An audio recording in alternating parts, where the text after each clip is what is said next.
नमस्कार मेरे प्यारे साथियों, स्वागत है आपका अपने YouTube चैनल पवन हिस्ट्री क्लासेस में। मेरे प्यारे साथियों, आज हम जानेंगे उत्तरकालीन मुगल बादशाहों के बारे में कि उन्होंने किस प्रकार से अपना शासन शुरू किया था और किस प्रकार से अपना शासन किया था।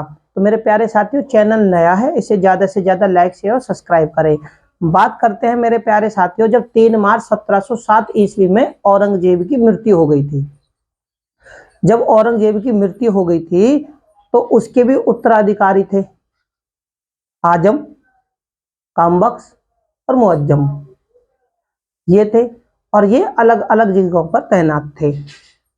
ठीक है, तो होता क्या है कि औरंगजेब के मरने के बाद लगभग 52 वर्षों तक, यानी 52 वर्ष होते हैं, 52 वर्षों तक दिल्ली सिंहासन पर लगभग 8 सुल्तान राजगद्दी पर बैठते हैं, यानी शासन करते हैं। होता क्या है, औरंगजेब के मरने के बाद में कुछ राज्य ऐसे थे जो कि अपने आप को आजाद घोषित कर देते हैं, जैसे बंगाल, अवध, ठीक है ना, बंगाल, अवध, मालवा, ये कुछ ऐसे क्षेत्र थे, सॉरी दक्कन, ये अपने आप को आजाद कर देते हैं। ठीक है, ये यानी मुगल शासकों के नियंत्रण से निकल जाते हैं। औरंगजेब जो था उसने अपने पुत्रों के लिए एक वसीयत बनाई थी। तो आप समझ रहे हो, औरंगजेब की मृत्यु 3 मार्च 1707 में, उसके जो बेटे थे, ठीक है, उनके लिए उसने बनाई थी वसीयत। ठीक है, उसी के समय में बंगाल, अवध, दक्कन ये आजाद हो गए मुगल सल्तनत काल से। ठीक है, स्पष्ट तरीके में। और उसके बाद में जो उसके पुत्र थे वो औरंगजेब के समय में कहां पर थे उसके बारे में हम जान लेते हैं। इनके बीच में भी होता है संघर्ष। ठीक है, 52 वर्षों में 8 सुल्तान बदल जाते हैं दिल्ली की गद्दी पर। उस वसीयत के अनुसार किसकी, औरंगजेब की वसीयत के अनुसार आजम जो था, आजम को आली जहां के नाम से भी जाना जाता है। सबसे इंपॉर्टेंट बात ये, औरंगजेब के समय में कहां पर था ये, गुजरात और मालवा का गवर्नर था। ठीक है, गुजरात और मालवा का गवर्नर। बात करते हैं कामबख्श की। जो कामबख्श था ये बीजापुर और हैदराबाद में था। ठीक है, बीजापुर और हैदराबाद में था। इसने कौन सी उपाधि ली थी, दीन पनाह की उपाधि इसने ली थी। ठीक है, जो वसीयत थी उसके अनुसार, ठीक है ना, ये बहुत इंपॉर्टेंट है, यहां से क्वेश्चन बहुत सारे आते हैं। जो वसीयत थी उसके अनुसार कामबख्श को तो बीजापुर और हैदराबाद मिलना था, मुअज्जम को 11 राज्य। क्यों, औरंगजेब के समय में जो सूबे थे वो कहीं पर 20 तो कहीं पर 21, यानी 21 सूबे औरंगजेब के समय में थे, उसके साम्राज्य के सूबे थे। अब मुअज्जम जो है 11 राज्य उसको देने थे और उन राज्यों की जो राजधानी थी वो दिल्ली होनी थी वसीयत के अनुसार। ठीक है, आजम को जो मिलना था वो 8 राज्य, आजम को क्या मिलना था, 8 राज्य, और इसकी राजधानी क्या होनी थी, आगरा। ठीक है, अब उसकी वसीयत के अनुसार देखो कि कामबख्श को तो मिलता है बीजापुर और हैदराबाद। ठीक है, मुअज्जम को देने थे 11 राज्य और राजधानी दिल्ली, और आजम को मिलने थे 8 राज्य और उनकी राजधानी आगरा। अब होता क्या है, इसी बीच 1707 ईस्वी में जब औरंगजेब की मृत्यु हो जाती है, अब औरंगजेब की मृत्यु हो गई तो इनमें क्या है, अब इन भाइयों में आपस में सबसे पहले होती है जाजू की लड़ाई। जाजू की लड़ाई में क्या होता है, जो आजम था, आजम को जो मुअज्जम था वो आजम को हरा देता है और इसकी हत्या कर देता है। अब आजम हार गए और साम्राज्य से एक तरीके से बाहर। उसके बाद में क्या होता है, मुअज्जम जो था, मुअज्जम बहादुर शाह प्रथम यानी शाह आलम प्रथम, इसके 2 नामों से भी जाना जाता है।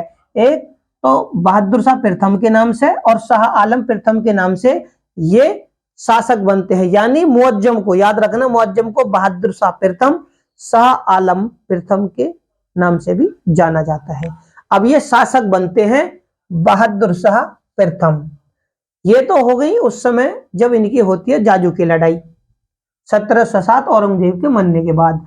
अब ये शासक बनते हैं 1707 ईस्वी में, ये शासक बनते हैं और 1712 ईस्वी तक ये शासन करते हैं। जब ये शासन करते हैं तो इनकी उम्र कितनी थी उस वक्त? 65 वर्ष। इनकी उम्र उस समय 65 वर्ष थी। 65 वर्ष के बाद में जो बहादुर शाह प्रथम है, सुल्तान बनने के बाद में पहला युद्ध होता है इसका इसके भाई से 1708 ईस्वी में कामबख्श। ये कामबख्श को हराता है और मार डालता है। ठीक है, अब अपने भाई को हराता है। कामबख्श कहां पर था? बीजापुर और हैदराबाद में, औरंगजेब के समय में ही था। तो ये क्या करता है? कामबख्श को हराता है और मार देता है। अब क्या है कि अब बहादुर शाह प्रथम का जो साम्राज्य है वो बीजापुर और हैदराबाद पर भी इसका कब्जा हो गया। ठीक है, अब जब ये शासक बना तो इसने अब मेल मिलाप की अपनी नीतियों में, जो कि औरंगजेब की धर्मंध नीति थी, तो इसने उन्हीं के अनुसार उसके स्वरूप को बदलते हुए मेल मिलाप की नीति शुरू की। और जब मेल मिलाप की नीति शुरू की तो इसने कुछ अच्छे कार्य भी किए।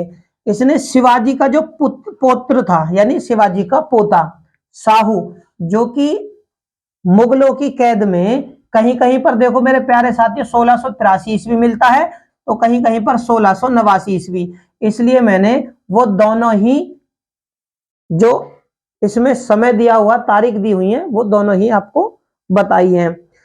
1689 ईस्वी में जो कैद था मुगलों में, ये उसे क्या करते हैं, कैद में था उसे मुक्त कर देता है, मुक्त कर देता है और उसे महाराष्ट्र जाने की अनुमति दे देता है कि अब जाओ महाराष्ट्र में। अब इसने मेल मिलाप की नीति करी थी, लेकिन इसकी जो नीति थी वो कुछ द्वैत परक थी, दो तरफा वाली।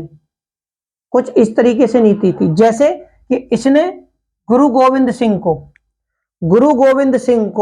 क्या करा था, 5,000 का मनसब यानी मनसबदार बनाया था।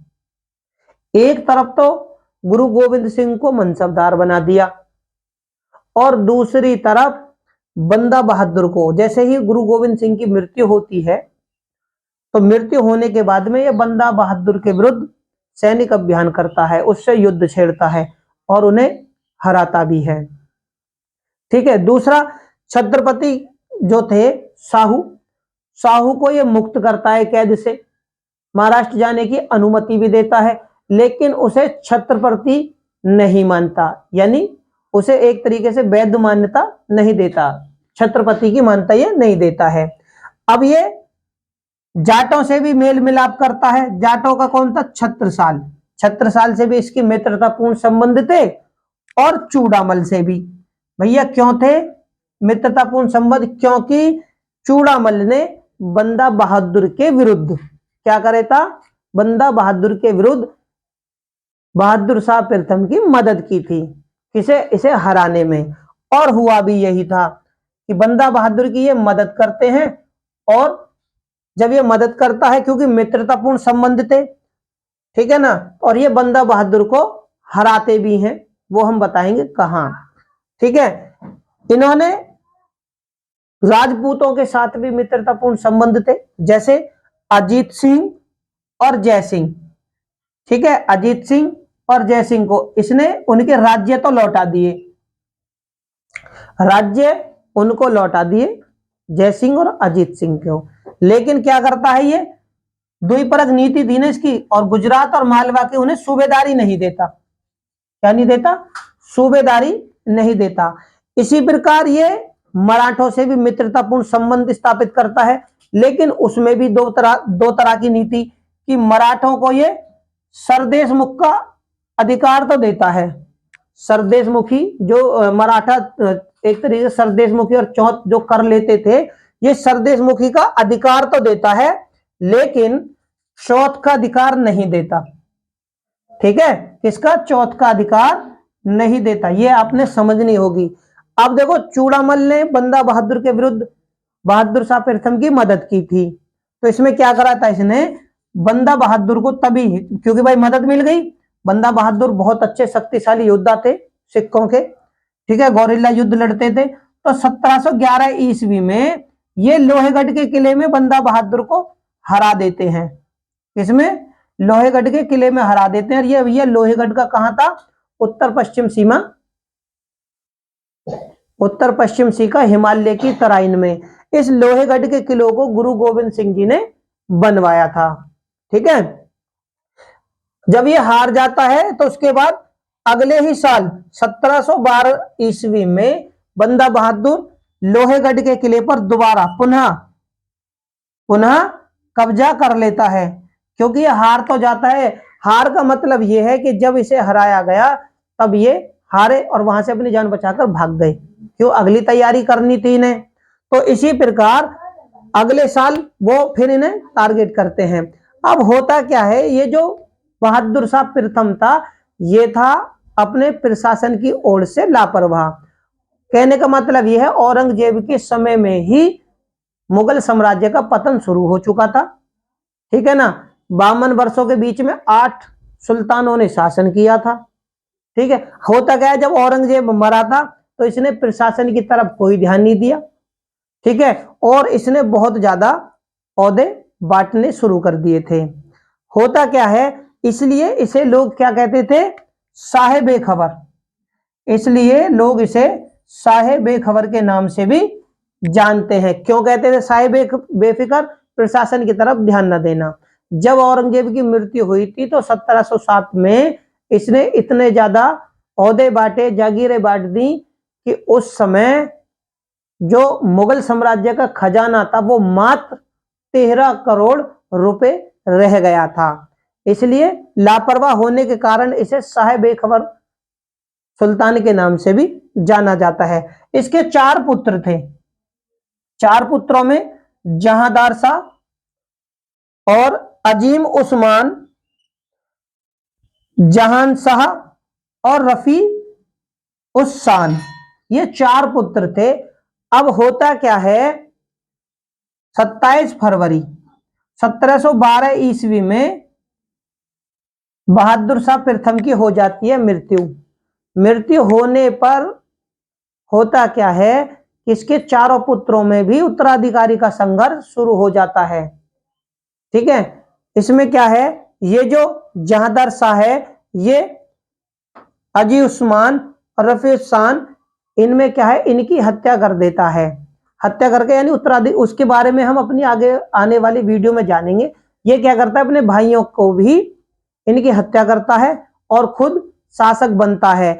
जब उत्तराधिकारी का युद्ध हो रहा था इनमें भी, तो इनका पिता जब तक इनमें से 4 पुत्रों में से एक शासक नहीं बना था तब तक उसका शव वहीं पर रखा रहा, यानी उसका अंतिम संस्कार तक नहीं हुआ था, उसे दफनाया भी नहीं गया था। लेकिन साम्राज्य पाने की चाह में पहले युद्ध होना बहुत जरूरी था। तो ओवन महोदय इसके बारे में 2-4 शब्द अच्छे कहते हैं, क्योंकि इसने मेल मिलाप की नीति अपनाई थी। ठीक है, लेकिन इसकी दुख, इसकी जो मृत्यु हुई थी तो इसके शरीर के साथ जो दुख हुआ था उसके बारे में भी वो दुखी ही होते हैं। तो उनके बारे में हम, मेरे प्यारे साथियों, अपने आने वाली वीडियो के माध्यम से जानेंगे। तो मेरे प्यारे साथियों, उम्मीद करता हूं आपको बहादुर शाह प्रथम के शासन बनने से लेकर उसके शासन करने तक के बारे में महत्वपूर्ण जानकारियां मिली होंगी। इससे संबंधित क्वेश्चन किस प्रकार से पेपरों में पूछे जाते हैं वो हम अपने आने वाली वीडियो के माध्यम से आप लोगों को कराएंगे। मेरे प्यारे साथियों, चैनल नया है, इसे ज्यादा से ज्यादा लाइक, शेयर और सब्सक्राइब करें। डिस्क्रिप्शन बॉक्स में लिंक दिया हुआ है, वहां पर जाकर आप हमारी सारी वीडियो को देख सकते हैं। धन्यवाद।